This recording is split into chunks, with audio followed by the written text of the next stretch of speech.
この番組はニデロゴファンドリ OK ですか？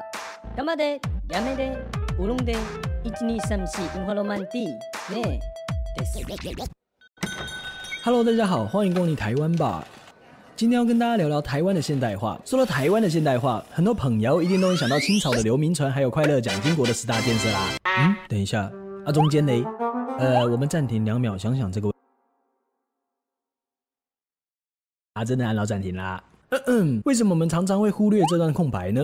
什么空白？就是日治时期的现代化。1895年，日本刚以马关条约接手台湾，七早八早就冲到台湾这个鸟不生蛋的地方。后来为了让台湾像家庭真可爱，贞洁美满又安康，一定要拎着台湾跟着日本一起现代化。当然还有很多原因啦。不过在解释为什么我们对这段历史这么不熟，我们就先来填满这段白花花的空洞吧。开始喽。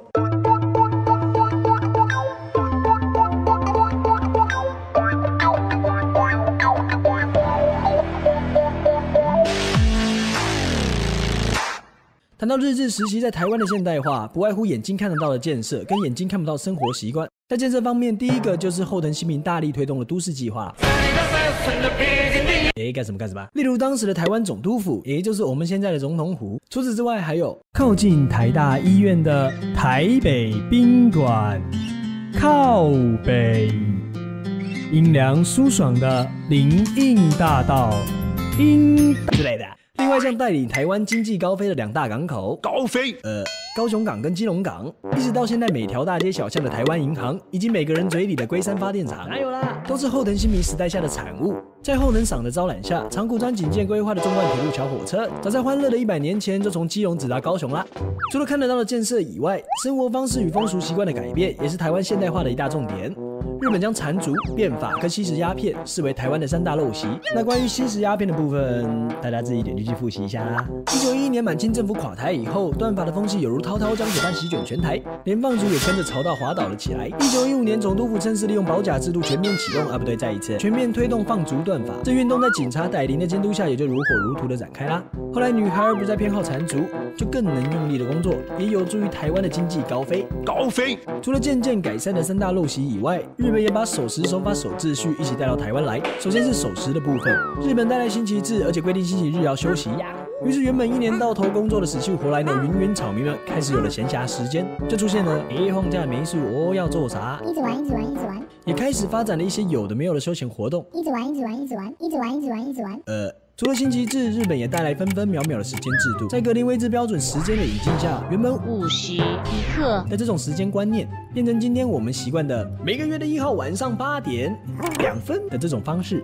而说到守法的部分，警察歹灵在保甲制度的撒后下，台湾社会几乎达到夜不闭户的状态。总督府也引进了西方式法律制度，于是台湾便由包大人虎头铡转变成近代法官或是什么王牌大律师之类的司法环境。台湾人早期无力抵抗日本歹灵的淫威，后来时间久了习惯以后，也就这样养成安分守己、守时守法的好习惯啦。等一等，这里我们要来小小澄清一下。话说这个鬼岛，大家似乎以为是最近的事情。日治初期的瘟疫问题非常严重，可能今天才刚到台湾，7天后就被宅配回家啦。所以早在欢乐的100年前，台湾就曾被日本人称作鬼界之岛。为了解决鬼岛台湾的卫生问题，总督府非常积极地建立公共卫生和医疗制度等等。除了成立台大医院的前身，也就是台湾总督府医学校以外，也动员保甲来监督各种卫生教育与规定。这些制度不仅增加民众的水平像是不会随地吐痰啦，或是不会在飞机上找不到厕所啦等等，还大幅降低了死亡率，使台湾的人口得以从日治初期的300万人暴增到660万人。说到这边，相信大家都可以感受到，今天我们看到了许多100年功法、尊荣不要再学啦的建筑，以及潜移默化的生活习惯，很大部分都是源自于过去50年的日治时期。但是为何我们会对这段历史这么空白、这么陌生呢？除了过去国民党国民教育可能长期不小心忽略以外，另外一个原因就是日本殖民统治的本质啦，造成今天很多人不愿意正视日治时期的成就。例如日治时期的台湾，在工作或是教育上都出现很明显的排挤现象。除了日本人口尼基瓦的垄断大多数政府的职位以外，北美做同样的工作，台湾人对其出密码生意的拿比较少钱。在教育方面，台湾人不仅念的学校比较差，有时候想读书也不一定有得度嘞。除了这些不平等待遇以外，农业上的剥削更是逆风高飞。配错啦！快逃啊！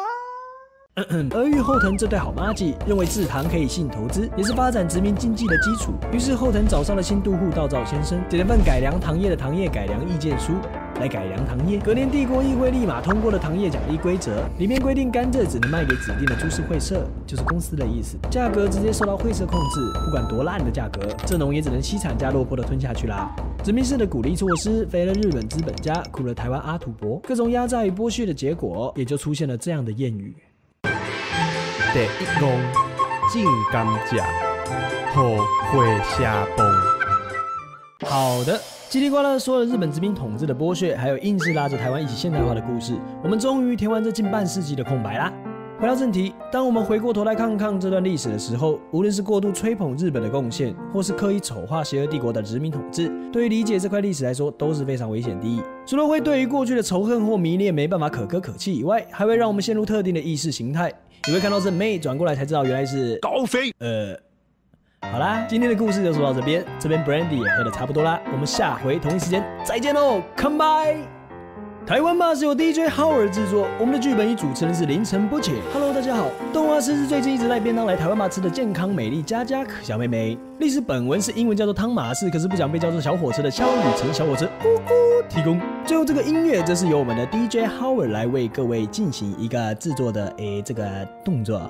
如果你喜欢我们的影片，可以点这里订阅我们的频道，或是点这里支持我们的周边商品，让我们4个小屁孩有钱可以继续做这类型的影片，嘿嘿。我们的播出时间是每个月的1号晚上8点，可能会有点 delay， 敬请准时收看，我们下次再见喽。好，收工吃饭。终于可以吃饭了。Check me out， 加个蛋。好，我跟你说，上次有一个人没有订阅，结果你知道怎么样了吗？怎样？怎样啊？你说什么？那你现在是要拖时间让他订阅就对了。你有订阅吗？订阅什么？台湾吧。火影忍者1、2、3。火影忍者不知道收尾你收什么尾啊？看你多窄啊！还玩啊？再玩下去收不了尾了。再不订阅收不了尾了。好，下个月见了，拜拜。拜拜。